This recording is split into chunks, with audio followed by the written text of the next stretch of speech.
എല്ലാവർക്കും എൻ്റെ സ്നേഹം നിറഞ്ഞ നമസ്കാരം. ഇന്നത്തെ എപ്പിസോഡ് എന്ന് പറയുന്നത് 180-ാമത്തെയാണ്. അതായത് ഈ ബുക്കിൻ്റെ റിവ്യൂ സംബന്ധിച്ച് 30-ാമത്തെ വീഡിയോ ആണ് നമ്മൾ കാണാൻ പോകുന്നത്. ഓക്കെ, അതിൽ നേരത്തെ പറഞ്ഞ പോലെ 8-ാമത്തെ ചാപ്റ്ററിൻ്റെ 2-ാമത്തെ ഭാഗമാണ് second half. First half, second half. അപ്പോൾ ഇന്ന് സെക്കൻഡ് ഹാഫാണ് നമ്മൾ കാണാൻ പോകുന്നത്. ഇതിൻ്റെ ടൈറ്റിൽ ഞാൻ കൊടുത്തിരിക്കുന്നത് how disciplined imagination works wonders. അതായത് ഡിസിപ്ലിൻഡ് ഇമാജിനേഷൻ. ഈ ഇമാജിനേഷൻ എന്ന് വെച്ചാൽ എന്തുവാ? നമ്മുടെ കൽപ്പനാശക്തിയെ ഉപയോഗിച്ച് നമ്മൾ പലതും നമ്മുടെ മനക്കണ്ണിൽ കാണുന്നു, അതാണ് ഇമാജിനേഷൻ. അതിൽ ഡിസിപ്ലിൻഡ് ഇമാജിനേഷൻ എന്തുവാ? ഇമാജിനേഷൻ എന്ന് വെച്ചാൽ ഓക്കെ ടീച്ചർ, ഇതിൽ ഡിസിപ്ലിൻഡായിട്ട് എപ്പോൾ നോക്കിയാലും ടീച്ചർ ഈ ഡിസിപ്ലിനെ ഇവിടെ കൊണ്ടുവരുന്നത് എന്തിനാ എന്ന് ചോദിക്കരുത്. ഞാനല്ല കൊണ്ടുവരുന്നത്, ജോസഫ് മർഫിയാണ് എഴുതിയിരിക്കുന്നത്. അതിൽ അർത്ഥമുണ്ട്, ചുമ്മാ അല്ല അങ്ങേരെ എഴുതിയിരിക്കുന്നത്. ഡിസിപ്ലിൻഡ് ഇമാജിനേഷൻ എന്ന് വെച്ചാൽ ഒരു രീതിയിലുള്ള ഒരു കൽപ്പന. ഓക്കെ, ഒരു രീതി എന്ന് വെച്ചാൽ ഒരു സ്ട്രക്ചർ വേണം. ഓക്കെ, ഇപ്പം നമ്മൾ വീട് പണിയാൻ പോകുന്നു എന്ന് പറഞ്ഞാൽ അതിനൊരു ബ്ലൂ പ്രിൻ്റ് വേണം. ഓക്കെ, ആ ബ്ലൂ പ്രിൻറ്റിൽ എല്ലാ ഡീറ്റെയിൽസും വേണം. നമ്മൾ വയ്ക്കാൻ പോകുന്ന വീട്ടിൻ്റെ ബ്ലൂ പ്രിൻ്റ് എന്ന് പറയുന്നത് നമ്മളുടെ വീട്ടിനെ സംബന്ധിച്ചത് മാത്രമേ കാണാവൂ. അതിൽ അടുത്ത വീട്ടിലുള്ളത് നമ്മളുടെ ബ്ലൂ പ്രിൻറ്റിൽ വരയ്ക്കാം, തെറ്റില്ല. പക്ഷേ നമ്മുടെ ബ്ലൂ പ്രിൻറ്റിൽ അടുത്തവൻ്റെ വീട്ടിൻ്റെ ബ്ലൂ പ്രിൻറ്റ്, അല്ലെങ്കിൽ പുറയിലുള്ളവൻ്റെ ബ്ലൂ പ്രിൻറ്റ്, അല്ലെങ്കിൽ 4 വീട് തള്ളിയുള്ള നല്ല ഒരു വീടുണ്ട്, കൊട്ടാരം പോലെയുള്ള വീട് വെച്ചിരിക്കുന്ന അവൻ്റെ ബ്ലൂ പ്രിൻറ്റ് എല്ലാം കൂടെ എടുത്ത് നമ്മുടെ വീട്ടിൻ്റെ ബ്ലൂ പ്രിൻറ്റിൽ ഇടാൻ പറ്റുമോ? പറ്റില്ല, ഇല്ല.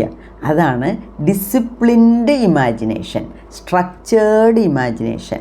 അതായത് ഏത് കാര്യം നമ്മൾ ആഗ്രഹിക്കുന്നോ അതിനെക്കുറിച്ച് മാത്രം നമ്മൾ നമ്മുടെ കൽപ്പനാശക്തി ഉപയോഗിച്ച് നമ്മൾ ഉൾമനസ്സിൽ കാണുക. ഓക്കെ, കാട് കയറി ചിന്തിക്കരുത് എന്ന് പറയുന്നതാണ് അതിൻ്റെ അർത്ഥം.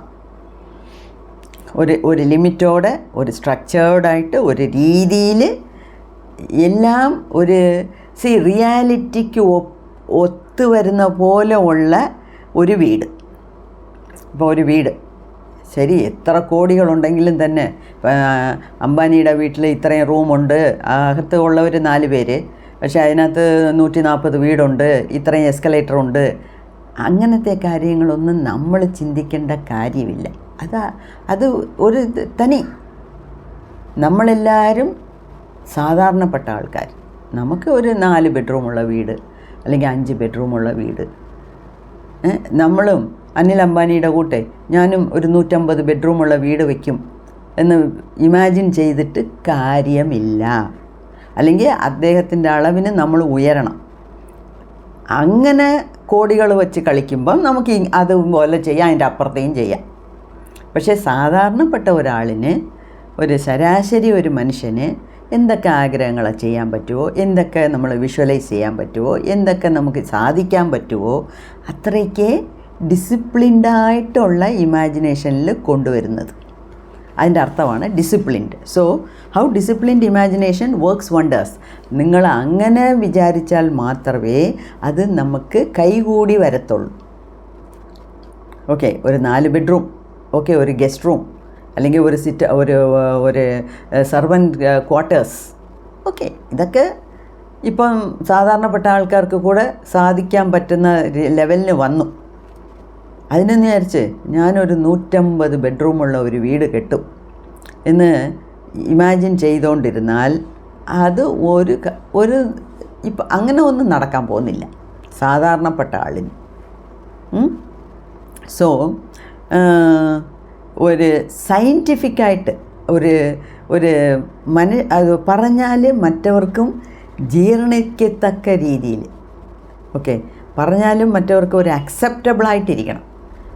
ഓക്കെ, നിങ്ങളിപ്പം ഒരു 50 ബെഡ്റൂമുള്ള വീട്, എനിക്ക് 2 ഏക്കർ സ്ഥലമുണ്ട്, ഞാനൊരു 50 ബെഡ്റൂമുള്ള വീട് പണിയാൻ പോവാം അതെന്ന് പറഞ്ഞാൽ നിങ്ങളുടെ ബന്ധുക്കളെല്ലാം നിങ്ങളെ പുച്ഛിക്കും, നിങ്ങളെ പരിഹസിക്കും, നിങ്ങളെ കണ്ട് ചിരിക്കും. നിങ്ങളുടെ ഫ്രണ്ട്സ് ആവട്ടെ, നിങ്ങളുടെ കൂടെ നടക്കുന്നവരാവട്ടെ, നിങ്ങളെ കുറിച്ച് ഇവനെന്നാ വട്ട ഇങ്ങനെ ചോദിക്കത്തുള്ളൂ. ഇവനെന്തിനാ 50 ബെഡ്റൂമുള്ള റൂം? ഇവനാരാ? അനിൽ അംബാനിയാ? അദാനിയാ? അങ്ങനെ ചോദിക്കും. അതിൻ്റെ അർത്ഥമാണ് ഈ ഡിസിപ്ലിൻഡായിട്ട് ഏത് നടക്കാൻ സാധ്യത ഉണ്ടോ അതിനെക്കുറിച്ച് ആ രീതിയിൽ ആ ലെവലിൽ നമ്മൾ വിഷ്വലൈസ് ചെയ്ത് നോക്കണം, ഇമാജിൻ ചെയ്ത് നോക്കണം. അപ്പോൾ അതിൻ്റെ പേരാണ് ഡിസിപ്ലിൻഡ് ഇമാജിനേഷൻ. അത് ഇറ്റ് വിൽ വർക്ക് വണ്ടേഴ്സ്. അത് നടക്കും. ഇപ്പം നമുക്കറിയാം നമ്മളുടെ ഉപബോധ മനസ്സാണ് നമ്മളുടെ ഈ ബോഡിയെ ഈ രീതിക്ക് കൊണ്ടുവന്നത്. ഓക്കെ, അപ്പം അതിൻ്റെ വൈറ്റൽ ഫങ്ഷൻസ്, അതിനകത്ത് നടക്കുന്ന എല്ലാ കാര്യത്തിനെയും കൺട്രോൾ ചെയ്യാനുള്ള പവറ്, എന്തെങ്കിലും തെറ്റ് വന്നാൽ, തെറ്റെന്ന് വെച്ചാൽ എന്തുവാ, ഡിസീസ്, അസുഖം വന്നാൽ അതിനെ കറക്റ്റ് ചെയ്യാനുള്ള പവറ് എല്ലാം ദൈവം സബ് കോൺഷ്യസ് മൈൻഡിന് കൊടുത്തിട്ടുണ്ട്. ഓക്കെ, ബൈബിളിൽ ഇതിനെക്കുറിച്ച് പറയുന്നത് എന്തുവാന്ന് നോക്കാം. Whatsoever you ask in prayer, നമ്മൾ പ്രാർത്ഥനയെ മൂലം എന്തൊക്കെ നിങ്ങൾ ചോദിക്കുന്നോ, ബിലീവിങ്, നിങ്ങൾ വിശ്വസിച്ച് ചോദിച്ചാൽ, ഈ ഷാൽ റിസീവ്. ഈ ഷാൽ റിസീവ് വെച്ചാൽ യു ഷാൽ റിസീവ്. അത് യു വിൽ റിസീവ് എന്നല്ല, യു ഷാൽ റിസീവ്. മിക്കവാറും നിനക്ക് കിട്ടും. പക്ഷേ 100% ഉറപ്പ് ബൈബിൾ പോലും തരുന്നില്ല. അതിൻ്റെ കാരണം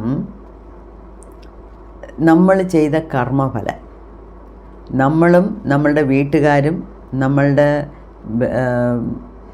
മുന്നേ ജീവിച്ച ആൾക്കാർ, അതായത് അമ്മൂമ്മ, അപ്പൂപ്പൻ, അപ്പൂപ്പൻ്റെ അമ്മൂമ്മ, അപ്പൂപ്പൻ, അമ്മൂമ്മയുടെ അമ്മൂമ്മ, അപ്പൂപ്പൻ, ഈ പാരമ്പര്യമായിട്ട് വരുന്നില്ലയോ?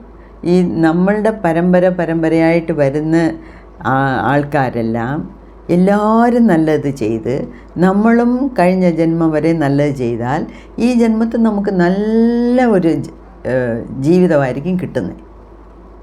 ഇപ്പോൾ കഴിഞ്ഞ ജന്മത്ത് ഞാൻ ഭയങ്കര കഞ്ചൂസായിട്ടിരുന്ന് ഒരു ദാനധർമ്മം ചെയ്യാതെ, ഒരു പുണ്യകാര്യം ചെയ്യാതെ, ഒരു അറിഞ്ഞ് എന്തുവാ അർത്ഥ കൈ കൂപ്പിടാത്ത രീതിയിൽ നമ്മൾ കഴിഞ്ഞ ജന്മം ഇരുന്നിട്ട്, അല്ലെങ്കിൽ നമ്മുടെ അമ്മയും അച്ഛനും ഒക്കെ അങ്ങനെ ഇരുന്നിട്ട് ഒന്നും ചെയ്യാതെ ഈ ജന്മത്ത് ഞാൻ കോടീശ്വരി ആകണം, അല്ലെങ്കിൽ കോടീശ്വരനാകണം, ഞാൻ ഇപ്പം ഈ എല്ലാം ദാനധർമ്മം ചെയ്യാം എന്നൊക്കെ പറഞ്ഞാൽ ആദ്യം പൈസ വരുന്നതിന് നമ്മൾ ഇട്ട് വെച്ചിരുന്നാലല്ലേ നമുക്ക് കയ്യിൽ കിട്ടത്തുള്ളൂ. നമ്മൾ ബാങ്കിൽ കൊണ്ട് നേരത്തെ പൈസ സേവിങ്സിൽ ഇട്ടാലേ, അല്ലെങ്കിൽ ഫിക്സഡിൽ ഇട്ടാലേ, അല്ലെങ്കിൽ മ്യൂച്വൽ ഫണ്ടിൽ ഇട്ടാലേ പിന്നെ നമുക്ക് തിരിച്ചത് കിട്ടത്തുള്ളൂ. 5 പൈസ ഇടാതെ പോയി ബാങ്കിൽ പോയി പൈസ എടുക്കുന്നു എന്ന് പറഞ്ഞാൽ നടക്കുന്ന കാര്യമാണോ? ഇല്ലയോ? അപ്പം നമ്മളത്, അതിനാണ് പാവപുണ്യവും കണക്ക് എന്ന് പറയുന്നത്. അപ്പം നമ്മളും നിറയെ പുണ്യങ്ങൾ ചെയ്തിരിക്കണം. അപ്പോഴേ നമ്മൾ കേൾക്കുന്നതൊക്കെ നമുക്ക് പ്രപഞ്ചം തരത്തുള്ളൂ. അല്ലെങ്കിൽ കുറച്ച് നാൾ കാത്തിരിക്കണം. കഴിഞ്ഞ ജന്മം പുണ്യം ചെയ്തില്ലെങ്കിൽ ഈ ജന്മമെങ്കിലും പുണ്യം ചെയ്ത് പുണ്യത്തിനെ ചേർക്കണം നമ്മുടെ അക്കൗണ്ടിൽ. അപ്പോഴേ നാളെ നമുക്കതെടുത്ത് അനുഭവിക്കാൻ പറ്റത്തുള്ളൂ. മനസ്സിലായോ? സോ ബൈബിള് അതാണ് പറയുന്നത്. ആര് വിശ്വസിച്ച് പ്രാർത്ഥന ചെയ്യുന്നോ അവർക്കത് കിട്ടും. അപ്പം വിശ്വസിക്കുന്നു എന്ന് പറഞ്ഞാൽ എന്തുവാ? അതിൽ അടിച്ചുറച്ച ഒരു വിശ്വാസം, ഇത് സത്യമാണ്, ഇത് നടക്കും, ഞാൻ അന്യായമായിട്ടല്ല ചോദിക്കുന്നേ. എനിക്കൊരു 1 കോടി രൂപ വേണം, ചോദിക്കുന്നതിൽ തെറ്റില്ല. പക്ഷേ എനിക്ക് കോടി വേണം, കോടികളായിട്ട് വേണം, കോടികളായിട്ട് എൻ്റെ വീട് നിറച്ച് കുമിഞ്ഞിരിക്കണം പൈസ എന്ന് വിചാരിച്ചാൽ നടക്കുമോ? നടക്കത്തില്ല. അപ്പം നമ്മൾ എതിനെ വിശ്വസിക്കണം? ഏത് സത്യമായിട്ടും നടക്കാനുള്ള സാധ്യതകളുണ്ടോ അതിൽ മാത്രമേ നമുക്ക് വിശ്വാസം പാടുള്ളൂ. ഓക്കെ, അതിനെയാണ് നമ്മളുടെ അടിച്ചുറച്ച വിശ്വാസം എന്ന് പറയുന്നത്. വിശ്വാസം എന്ന് പറയുന്നത് ഇത് നടക്കും, ഇത് നടക്കാനുള്ള എല്ലാ ചാൻസസും ഉണ്ട്. എന്നുവെച്ചാൽ ഇത് സത്യമാണ്, ഓക്കെ നടക്കും, ഇന്നല്ലെങ്കിൽ നാളെ നടക്കും എന്ന് പറയുന്ന രീതിക്ക് നമുക്ക് വേണം നമ്മളുടെ ആഗ്രഹങ്ങൾ നമുക്ക് മനസ്സിലുണ്ടാകേണ്ടത്. അതേ പിന്നെ ഇപ്പോൾ കാശ് വേണം, അല്ലെങ്കിൽ നല്ല ഹെൽത്ത് വേണം, അല്ലെങ്കിൽ നമുക്ക് പ്രൊമോഷൻ വേണം, അതിനെക്കുറിച്ച് തന്നെ ചിന്തിക്കുക, അതിനു വേണ്ടി പാടുപെടുക. ഓക്കെ, അതുമാത്രമല്ല നമ്മളുടെ പ്രെയർ ആൻസറായി അതായത് നമ്മളുടെ പ്രെയർ നടന്ന് കിട്ടി എന്നുള്ള സന്തോഷത്തിൽ ആ എൻഡ് റിസൾട്ടിനെ മാത്രം ചിന്തിച്ചുകൊണ്ടിരിക്കുക. ഓക്കെ, അപ്പം 3 സ്റ്റെപ്പാണ് സക്സസ്സിന് പറയുന്നത്. ആര്? Doctor Joseph Murphy. ഒന്ന്, take a look at the problem. നമ്മുടെ കയ്യിലുള്ള പ്രോബ്ലം എന്തുവാന്ന് അറിയണം. അത് ഹസ്ബൻഡ് ആൻഡ് വൈഫിലെ റിലേഷൻഷിപ്പായിരിക്കാം, അല്ലെങ്കിൽ അമ്മയ്ക്കും കുഞ്ഞിനുമുള്ള സ്നേഹക്കുറവായിരിക്കാം, ഈർച്ചക്കേടുണ്ടായിരിക്കാം, അല്ലെങ്കിൽ ഓഫീസിലുള്ള ബോസിനും നമുക്കുമായിരിക്കാം, അല്ലെങ്കിൽ നമ്മളുടെ കൂടെ ജോലി ചെയ്യുന്ന സഹപ്രവർത്തകர்களായിരിക്കാം, കലീഗ്സ് ആയിരിക്കാം, അല്ലെങ്കിൽ നമ്മുടെ ഫ്രണ്ട്സ് ആയിരിക്കാം, ആരായിരുന്നാലും ശരി. അതിലുള്ള വീഴ്ചകൾ, relationship, break in the relationship, അതോ അല്ലെങ്കിൽ ഹെൽത്ത്, അല്ലെങ്കിൽ ജോലി ചെയ്യുന്ന സ്ഥലത്ത് സമാധാനക്കുറവ്, അല്ലെങ്കിൽ ജോലിയിൽ നമ്മൾ എത്ര സിൻസിയറായിട്ടിരുന്നാലും നമുക്ക് പ്രൊമോഷൻ കിട്ടാത്ത സ്ഥിതി, അല്ലാതെ പണക്കഷ്ടം. അപ്പോൾ ഇതൊക്കെയാണ് ഏത് ഫാമിലിയിലും മേജറായിട്ട് നമ്മൾ കാണുന്ന പ്രയാസങ്ങൾ. റിലേഷൻഷിപ്പ് എന്ന് വെച്ചാൽ ഭാര്യയും ഭർത്താവിൻ്റെയും മാത്രമല്ല, ഇപ്പോഴൊക്കെ ലിവിങ് ടുഗെദറും ലവേഴ്സും അതും ഇതുമൊക്കെയാണല്ലോ. Selecting the spouse on your own. ഇപ്പം ലവ് മാരേജ് ചെയ്യുക, അത് ചെയ്യുക, ഇത് ചെയ്യുക, അങ്ങനെയൊക്കെ എത്രയൊക്കെയോ നടക്കുന്നുണ്ട്. അപ്പോൾ ഇതിലെല്ലാം ആളുകൾക്ക് പ്രോബ്ലങ്ങൾ വരുന്നുണ്ട്. ഓക്കെ, ആളുകൾ ഏതിലിറങ്ങിത്തിരിച്ചാലും അവർക്ക് പ്രോബ്ലങ്ങൾ ഫേസ് ചെയ്യേണ്ട സമയമുണ്ട്, അതിൻ്റെ കൂടെ തന്നെ ഉണ്ട്. അപ്പം ഒന്നേ അതിൻ്റെ സൊല്യൂഷൻ കണ്ടെത്തുക, അല്ലെങ്കിൽ നമ്മുടെ സബ് കോൺഷ്യസ് മൈൻഡിൻ്റെ അടുത്ത് അതിന് ഏറ്റവും നല്ല ഒരു സൊല്യൂഷൻ തരാൻ പറഞ്ഞിട്ട് കിടന്ന് ഉറങ്ങുക. Okay, tell your sub conscious mind, നമ്മുടെ ഉപബോധ മനസ്സിൻ്റെ അടുത്ത് പറയുക, എനിക്കിത് നാളത്തേക്കകം എനിക്ക് നല്ല ഒരു ന്യൂസ് കിട്ടണം, എൻ്റെ കൊച്ചിന് അഡ്മിഷന് വേണ്ടി കാത്തിരിക്കുന്നു, നാളെയാണ് ലാസ്റ്റ് ഡേറ്റ്, അതിന് മുമ്പേ എനിക്ക് എങ്ങനെയും റിസൾട്ട് വരണം. സോ അങ്ങനെ സബ് കോൺഷ്യസ് മൈൻഡിൻ്റെ അടുത്ത് പറഞ്ഞിട്ട് വേണമെങ്കിൽ നമുക്ക് ബാക്കി കാര്യങ്ങൾ ചെയ്യാം.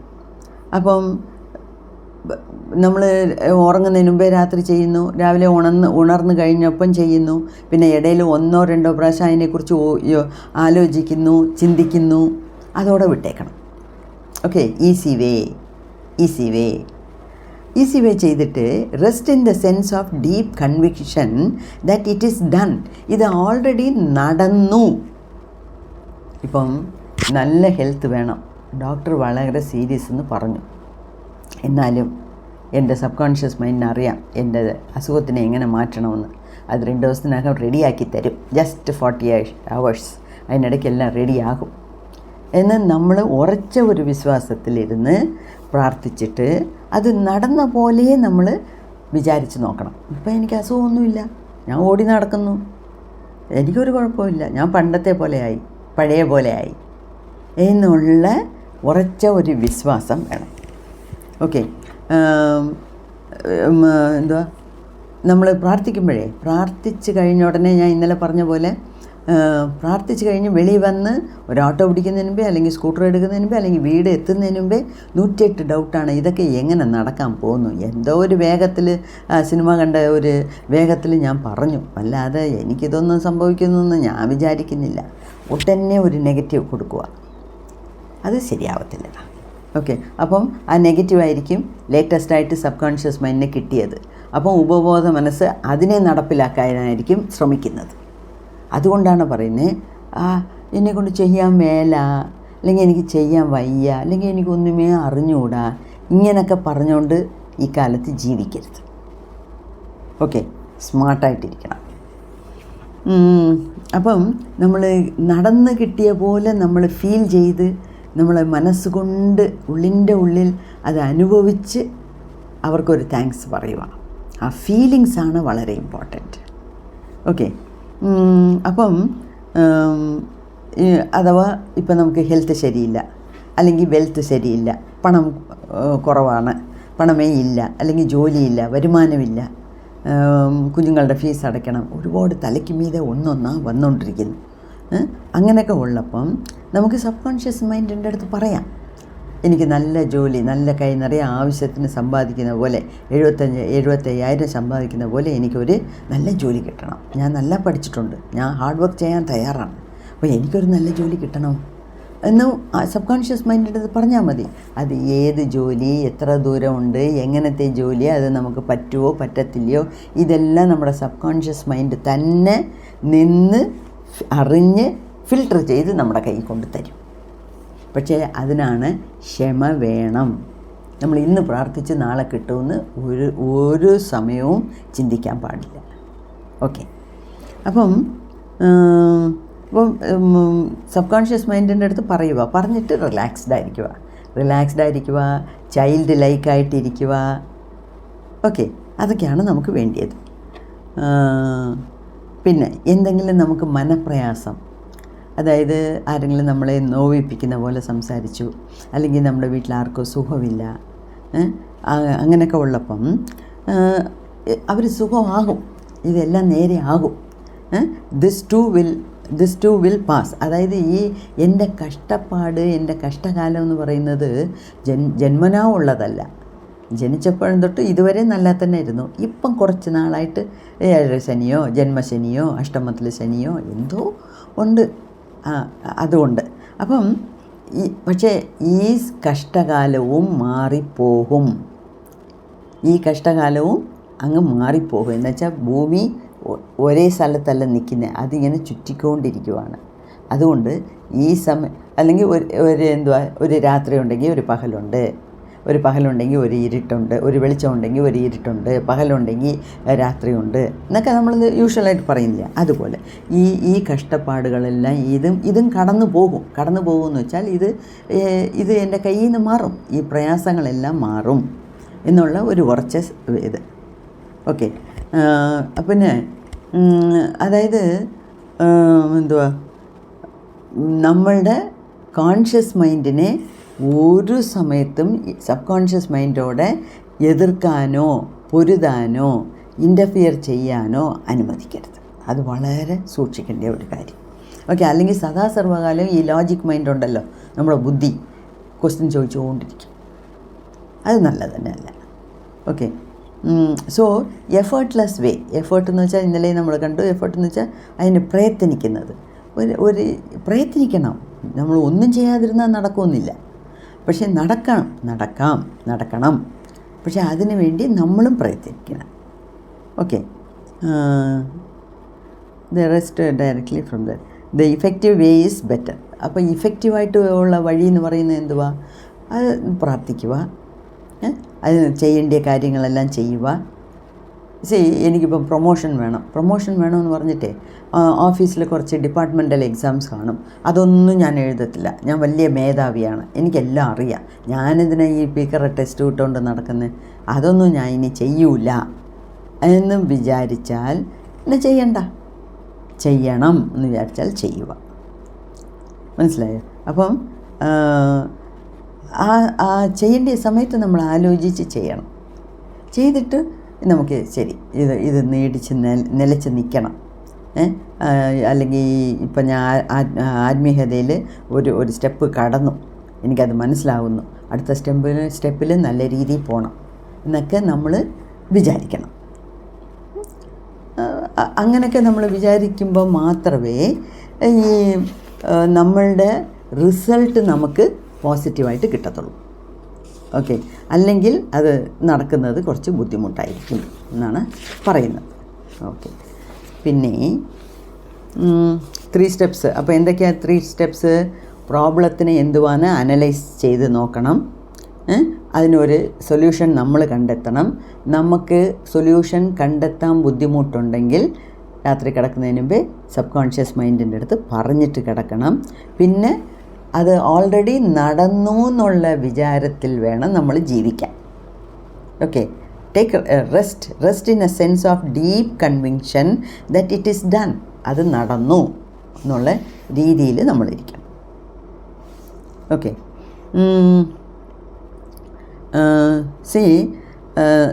അതേപോലെ നേരത്തെ പറഞ്ഞ പോലെ നമ്മളുടെ ആഗ്രഹവും നമ്മൾ ഇമാജിൻ ചെയ്യുന്നതും വേറെ ആയി പോരുത്. ഓക്കെ, നമ്മൾ ആഗ്രഹിക്കുന്നത് ഒന്ന്, നമ്മൾ ഉൾമനസ്സിൽ കാണുന്നത് വേറൊന്നാണെങ്കിൽ അത് നടക്കില്ല. അപ്പോൾ ഏത് നടക്കും? നമ്മളുടെ ഉൾമനസ്സിൽ നമ്മൾ ചിത്രീകരിച്ച് വെച്ചിരിക്കുന്നില്ലയോ, അതേ നടക്കത്തുള്ളൂ. അപ്പോൾ നമ്മളുടെ ആഗ്രഹത്തിനും ഈ ചിത്രത്തിനും വ്യത്യാസമുണ്ടെങ്കിൽ നമ്മൾ എന്ത് വിചാരിച്ചു വെച്ചോ അതേ നടക്കത്തുള്ളൂ. മനസ്സിലായോ? അതൊക്കെ. പിന്നെ മെൻ്റൽ എഫേർട്ട് വേണ്ട. മെൻ്റൽ എഫേർട്ട് എന്ന് വെച്ചാൽ അതിനെ നമ്മുടെ മനസ്സിനെ ഇട്ട് ഇത് ചെയ് ഇപ്പം ചെയ് അങ്ങനൊന്നും നമുക്ക് ചെയ്യാൻ പറ്റില്ല. അങ്ങനെ ചോദിക്കാനും പാടില്ല. സോ എഫേർട്ട്ലെസ് വേ, പറഞ്ഞിട്ട് വിടുക, അതാണ് നല്ലത്. അത് പിന്നെ ഇതിലൊരു ചെറിയ എക്സാമ്പിൾ തന്നിരിക്കുന്നത്, അത് സ്റ്റുഡൻസിന് നിന്ന് തന്നിരിക്കുന്നു. പക്ഷേ സ്റ്റുഡൻസ് അല്ല, നമുക്കും അത് നടക്കുന്നുണ്ട്.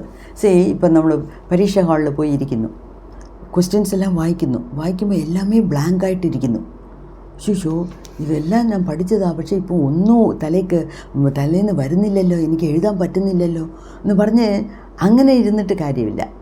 ടെൻഷനോടെ അവിടെ പോയി ഇരുന്നിട്ട് ഞാൻ ഒന്നും വരത്തില്ല, പഠിച്ചതെല്ലാം മറക്കും. അതേ സമയത്ത് കാമായിട്ടിരുന്നിട്ട് പോയി ക്വസ്റ്റ്യൻ പേപ്പറെല്ലാം എടുത്ത് നോക്കി ഒന്നൊന്നായിട്ട് ഇത് പഠിച്ചതാ, ഇത് അവിടെ വരും, ഇത് ഇവിടെ വരും, അങ്ങനെ ഇങ്ങനെയെന്ന് നമ്മൾ ഓരോന്നായിട്ട് ടിക്കിട്ട് പോയിട്ട് കുറച്ച് നേരം സമാധാനമായിട്ട് ഇരുന്നിട്ട് എഴുതാൻ തുടങ്ങിയാൽ നമ്മൾ ശരിക്കും പഠിച്ച് ഫീഡ് ചെയ്തിട്ടുണ്ടെങ്കിൽ അത് തന്നെത്താനെ വെളിയിൽ വരും. ഓക്കെ, അതാണ് ഇതിനകത്ത് പറയുന്നത്. അപ്പം നമ്മളുടെ ആഗ്രഹത്തിനും നമ്മൾ മനസ്സിൽ വിചാരിച്ച് നോക്കുന്നതിനും വ്യത്യാസം വേണ്ട. രണ്ടും ഒരുപോലെ ചിന്തിക്കുക. കോൺഷ്യസ് മൈൻഡും സബ് കോൺഷ്യസ് മൈൻഡും ഒരുപോലെ ചിന്തിക്കണം. അതേപോലെ നമ്മൾ വിഷ്വലൈസ് ചെയ്യുന്നത്, ഇമാജിൻ ചെയ്യുന്നതും ഒരുപോലെ വേണം. ഓക്കെ, ഇപ്പോൾ ഇതിൽ ബൈബിളിൽ പറഞ്ഞിരിക്കുന്നതാണ്. Matthew 18:19 says, "If two of you shall agree on earth as touching anything that they shall ask, it shall be done for them of my Father which is in heaven." അതായത് Jesus പറയുന്നു, എൻ്റെ ഈ മോക്ഷത്തിലുള്ള എൻ്റെ പിതാവ് നിങ്ങളുടെ ആഗ്രഹങ്ങളെല്ലാം നടത്തിത്തരും എന്നാണ് അദ്ദേഹം പറയുന്നത്. അപ്പം when the two of you shall agree on earth, ഈ two of you shall agree on earth എന്ന് വെച്ചാൽ എന്തുവാ? ഭാര്യയും ഭർത്താവുക അല്ല, വേറെന്തുവാ? നമ്മുടെ കോൺഷ്യസ് മൈൻഡും സബ് കോൺഷ്യസ് മൈൻഡും ഒന്നിച്ച് ഒരേ രീതിയിൽ ചിന്തിക്കണം. ഇത് നേരത്തെ നമ്മൾ കണ്ടതാണ്. കോൺഫ്ലിക്ട്സ് പാടില്ല. കോൺഫ്ലിക്ട്സ് എന്ന് വെച്ചാൽ ഈ കോൺഷ്യസ് മൈൻഡിനും സബ് കോൺഷ്യസ് മൈൻഡിനും ഇടയിലൊരു ആർഗ്യുമെൻറ്റ് പാടില്ല. ഓക്കെ, അത് വളരെ ഇമ്പോർട്ടൻ്റ് ആണ്. അത് പിന്നെ നിങ്ങൾക്കറിയാം, ഈ ഉറങ്ങുന്നതിന് മുമ്പ് ആ ഡ്രൗസി സ്റ്റേറ്റിൽ നിന്ന് ഇതൊക്കെ വിഷ്വലൈസ് ചെയ്താൽ തീർച്ചയായിട്ടും നടക്കും. ഓക്കെ, ഇപ്പം എന്തുവാ, ഒരു ലീഗൽ പ്രോബ്ലം ഉണ്ട്.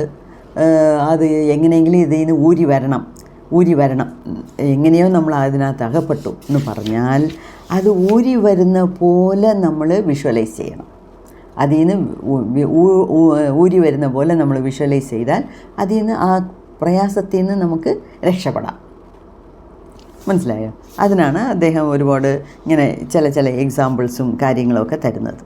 അപ്പം there is reality when he wrote, see, let the words of my mouth and the meditations of my heart be acceptable in thy sight. അപ്പം ഞാൻ എന്ത് ചിന്തിക്കുന്നോ, എന്ത് ഫീൽ ചെയ്യുന്നോ, ഇത് രണ്ടും അവിടെ ഏൽക്കുന്ന പോലെ ഇരിക്കണം. അപ്പോഴേ നമുക്ക് നടക്കത്തുള്ളൂ അത്. അപ്പം ഇത്രയേ ഉള്ളൂ. അപ്പോൾ ഈ ചാപ്റ്ററിൽ എന്തുവാ പറയുന്നതെന്ന് വെച്ചാൽ, എന്തുകൊണ്ട് നമ്മൾ ആഗ്രഹിക്കുന്നത് നടക്കുന്നില്ല, നടക്കാത്തതിൻ്റെ കാരണം എന്തുവാ എന്ന് വെച്ചാൽ, നടന്നില്ലെങ്കിൽ അതിൻ്റെ കാരണം നമ്മൾ മനസ്സിലാക്കണം. ഓക്കെ, ഇപ്പോൾ നമ്മൾ ചെയ്യേണ്ടതെല്ലാം ചെയ്തിട്ടും നടന്നില്ല എന്നുണ്ടെങ്കിൽ ഒരു സറണ്ടർ മോഡിൽ അത് ദൈവത്തിൻ്റെ കയ്യിൽ വിട്ടു കൊടുക്കുക. ഇന്ന് തന്നെ എനിക്ക് 10 കോടി കിട്ടണം, അല്ലെങ്കിൽ അടുത്ത തിങ്കളാഴ്ച എനിക്ക് 10 കോടി കിട്ടണം എന്ന് ഡിമാൻഡും ചെയ്തുകൊണ്ട് നമുക്ക് പോകാൻ പറ്റത്തില്ല. ഓക്കെ, അപ്പം നല്ല ഉറച്ച വിശ്വാസം വേണം. ഇതെന്തായിരുന്നാലും ഞാൻ എൻ്റെ ഉപബോധ മനസ്സിൻ്റെ അടുത്ത് ചോദിച്ചിട്ടുണ്ട്, അതുകൊണ്ട് ഇത് നടക്കും എന്ന് പറഞ്ഞിട്ട് ലൈറ്റായിട്ട് വിട്ടേക്കുക. അപ്പം അത് തന്നെത്താനെ നല്ല രീതിയിൽ നടക്കും. ഓക്കെ, സോ ഈ 2 ചാപ്റ്ററും 2 വീഡിയോസും നമുക്ക് വളരെ പ്രയോജനമുള്ള വീഡിയോസാണ്. അതുകൊണ്ട് ഇട്ടിട്ട് കേൾക്കുക. ഓക്കെ, നന്ദി, നമസ്കാരം.